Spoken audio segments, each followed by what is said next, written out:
السلام عليكم ورحمة الله نحمده ونصلي على رسوله الكريم أما بعد قال رسول الله صلى الله عليه وسلم من يريد الله به خيرا يفقهه في الدين أو كما قال عليه الصلاة والسلام 118 নম্বর কায়দা হলো আল হুকুকুল মুজাররাদাতু লা ইয়াজুজুল ইআতিয়াজ আনহা। শুধু হকের মাধ্যমে বিনিময় গ্রহণ করা বৈধ নয়। শুধু হক কখনো কি হতে পারে না, বিনিময় হতে পারে না। হকের মাধ্যমে বিনিময় নেওয়া যাবে না। যেমন কারো হককে সুফা আছে, যে প্রতিবেশী কি করছে, তার বাড়ি বিক্রি করছে, সে বলতেছে কি আমি এটা বিক্রি করব না।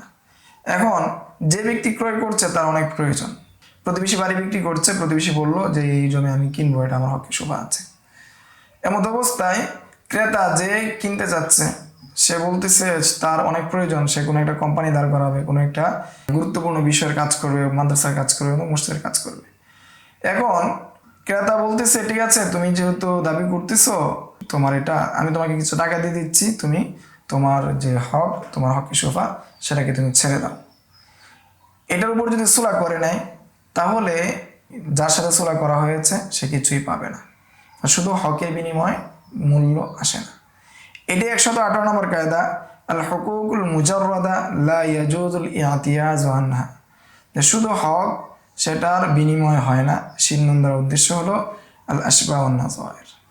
অনুরূপভাবে কোনো স্ত্রী যদি মুখাইয়ারা হয়, সে ইচ্ছা করলে স্বামীকে গ্রহণ করতে পারে অথবা ছেড়েও দিতে পারে, সে নিজের উপর তালাক নিতেও পারে অথবা নাও নিতে পারে। সে যদি মুখাইয়ারা হয়, এমন অবস্থায় স্বামী তাকে টাকা দিল, যে টাকার একটা সুলা করে নিল যে তোমাকে আমি টাকা দিব, তুমি কি করো, আমাকে গ্রহণ করো বা আমাকে ছেড়ে দিও না, বা তুমি নিজের উপর তালাক নিও না।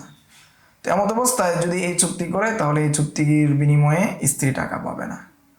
অনুরূপভাবে যদি এক ব্যক্তির দুই স্ত্রী থাকে, এক স্ত্রীর সাথে যদি আরেক স্ত্রী চুক্তি করে যে তোমার যে নাওবাদ যেটা রয়েছে, তোমার যে পালা যেটা রয়েছে, সেই পালিটা আমার ঘরেই থাকবে, আমার স্বামী, তোমার যে পালা রয়েছে সেই পালার পরিবর্তে আমি তোমাকে টাকা দিয়ে দিচ্ছি বা তোমাকে আমি টাকা দিব, এরকম যদি চুক্তি করে তাহলে যে স্ত্রীর সাথে চুক্তি করা হয়েছে টাকা গ্রহণ করবে, সেই স্ত্রী কোনো কিছু পাবে না।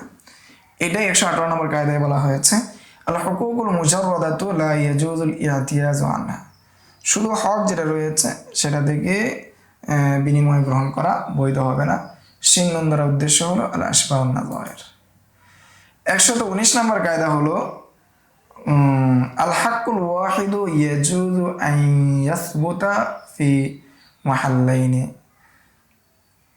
নুনদার উদ্দেশ্য হলো তাসিসুন নাযর, যে কোনো একটা হক এটা দুইটা স্থানে হওয়া বৈধ। একটা হক দুইটা স্থানে পাওয়া যেতে পারে, যে একটি হক দুইটি স্থানে কি পাওয়া যেতে পারে। নুনদার উদ্দেশ্য হলো তাসিসুন নাযর। তাসিসুন নাযর থেকে এই মূলনীতি বা কায়দা গ্রহণ করা হয়েছে। যেমন মাকফুল্লাহ, যার জন্য কাফালত গ্রহণ করেছে, কফিল হয়েছে, এবং কফিলও আছে, মূল ঋণ গ্রহীতা আসিল বা মাদ্দিনও আছে। এখন দায়েন সে চাইলে আসিল বা মাদ্দিন তার কাছেও সে টাকা চাইতে পারে, অথবা সে যদি চায় কফিলের কাছেও সে কি টাকা চাইতে পারে। উদাহরণ হিসেবে হাসির মধ্যে বলা হচ্ছে লিআন্নাল কাফালাতা যাম্মু জিম্মা ইলা জিম্মা ফিল মুতালাবা। মানে কাফালত যেটা আছে সেটা একটা জিম্মাকে আরেকটা জিম্মার সাথে কি করে অন্তর্ভুক্ত করে মুতালাবা হিসাবে। যদি একজনে যদি কি হয়ে যায়, একজন থাকা অবস্থায় অন্যজন কি হয়ে যাবে, মুক্ত হয়ে যাবে, সেটা কি করে না, কামনা করে না। এটাই 119 নম্বর মূলনীতি আল হাক্কুল ওয়াহিদু ইয়াজুজু আন ইয়াসবুতা ফি মাহাল্লাইনে, যে একটি হক দুটি স্থানে সাব্যস্ত হতে পারে, হওয়া বৈধ। 120 নম্বর মূলনীতি হলো আল হাকিকাতু তুতরাকু বিদালালাতিল হাল ও তুতরাকু বিদালালাতিল ইস্তিমাল। মূলনীতি হলো আল হাকিকাতু তুতরাকু লিতাআজ্জুরিহা আকলান আও আদাতান ওয়া তাআসসুরিহা ও লিতাআসসুরিহা। যে হাকিকতকে ছেড়ে দেওয়া হয় লিতাআজ্জুরিহা, কিসের জন্য, মানে অসম্ভবের কারণে, আকলান যে আকলগত অসম্ভবের কারণে, আও আদাতান অথবা অভ্যাস বা সাধারণ রীতি হিসেবে অসম্ভব হওয়ার কারণে, অথবা কঠিন হওয়ার কারণে। যে আকলান অসম্ভব, এর উদাহরণ হলো হাকিকতকে ছেড়ে দেওয়া হয়। আর উদাহরণ হলো যদি কেউ তার বয়সে বড় কোনো গোলামকে যদি বলে এটা আমার ছেলে, যে হাদা ইবনি, তাহলে তার হাদা ইবনি এই কলটাকে বিবেচনা করা হবে তা মাজাজি হিসাবে, স্বাধীন হিসাবে। কেননা এখানে আকলান, যে বয়সে বড়, আকলান হিসাবে কি বিবেচনা করা যায় না, সে কি স্বাধীন। আদাতান, সাধারণত আদাতান কীভাবে, যে যদি আকলিগতভাবে জায়েজ কিন্তু সাধারণতভাবে কি না, সেটা জায়েজ না বা সেটা সম্ভব না। যেমন কেউ কসম করলো যে এই ডেকসি বা পাতিল খাবে না, তাহলে পাতিল খাওয়া কি আকলগতভাবে জায়েজ, কেউ যদি চায় চিবিয়ে খেতে পারবে, কিন্তু অভ্যাসগতভাবে এটা অসম্ভব। মানুষের অভ্যাস নাই পাতিল খাবে, মাটির পাতিলই হোক আর অন্য যে কোনো ধাতব পাতিলই হোক। আচ্ছা, এখানে মাজাজান ধরে নেওয়া হবে এই পাত্রের মধ্যে যেগুলো পাকানো হবে সেগুলো কি না খাওয়ার উপর সে কি করেছে, কসম করেছে। অনুরূপভাবে আরেকটি হলো লিতা আসুইহা, যদি সেটা কঠিন হওয়ার কারণে, যদিও সেটা কিনা অসম্ভব না কিন্তু সেটা কঠিন, কঠিনের কারণে হাকিকি অর্থকে ছেড়ে দেওয়া হয়। উদাহরণ হিসাবে মিসালু, কেউ যদি কসম করে সেই গাছ থেকে কোনো কিছু খাবে না, এখন যদি সে এই গাছ থেকে কোনো কিছু খাবে না যদি কসম করে, তাহলে এর অর্থ হলো সে এই গাছের ফল খাবে না, কিন্তু আইনে গাছ যেটা রয়েছে সেই গাছটা খাওয়া যাবে, কিন্তু খাওয়াটা কঠিন, অসম্ভব না। ফলে তার কথাকে ধরে নেওয়া হবে, ফিরানো হবে যে সে মূলত ফল না খাওয়া উদ্দেশ্য নিয়েছে মাজাজ হিসেবে। তো এখানে আমরা এই কায়দার মধ্যে পেলাম যে হাকিকতকে ছেড়ে দেওয়া হয় অসম্ভব হওয়ার কারণে আকলান অথবা আদাতান, অথবা কঠিন হওয়ার কারণে ছেড়ে দেওয়া হয়। 122 নম্বর মূলনীতি হলো আত-তায়াম্মুম, আচ্ছা, হুকমুত তায়াম্মুমি মাখুযুন মিন হুকমিল মাসহি আলাল খুফাইন। নুন দ্বারা উদ্দেশ্য হলো তাসিসুন নজর, তাসিসুন নজর থেকে এই মূলনীতি বা কায়দা গ্রহণ করা হয়েছে। যে তায়াম্মুমের যে সমস্ত হুকুম আহকাম রয়েছে, বিধিবিধান রয়েছে, সেগুলোকে গ্রহণ করা হয়েছে মাসে করার যে বিধিবিধান রয়েছে, হুকুম আহকাম রয়েছে, সেগুলো থেকে গ্রহণ করা হয়েছে। ফলে মাসে করা যেহেতু ওয়াক্তের পূর্বে জায়েজ, সেই হিসাবে তায়াম্মুম ওয়াক্তের পূর্বে জায়েজ। জামু বাইনা দুই নামাজ, আল জামু বাইনা সালাতান বিতায়াম্মুম ওয়াহিদিন, এক মাসে করার মাধ্যমে, একবার মাসে করার মাধ্যমে যেহেতু দুই নামাজকে কি করতে পারবে, পড়তে পারবে, তেমনিভাবে তায়াম্মুমকেও এক তায়াম্মুমের মাধ্যমে দুই নামাজ পড়তে পারবে। অনুরূপভাবে যদি তায়াম্মুমের কোনো খলল পাওয়া যায়, যে তায়াম্মুম করে নামাজ পড়ছে, মস্তকে যদি পানি পেয়ে যায়, তায়াম্মুম কি ভেঙে যাবে। যেমনিভাবে মাসের ক্ষেত্রে কি মাসের মধ্যে চলে গেলে নামাজের ভিতরে নামাজ কি ভেঙে যায়। তাহলে 122 নম্বর কায়দা আমরা পাচ্ছি হুকমুত তায়াম্মুমি মাখুযুন মিন হুকমিল মাসহি আলাল খুফাইন, যে তায়াম্মুমের হুকুম গ্রহণ করা হয়েছে মোজার উপর মাসে করার হুকুম থেকে। নুন দ্বারা উদ্দেশ্য হলো তাসিসুন নজর।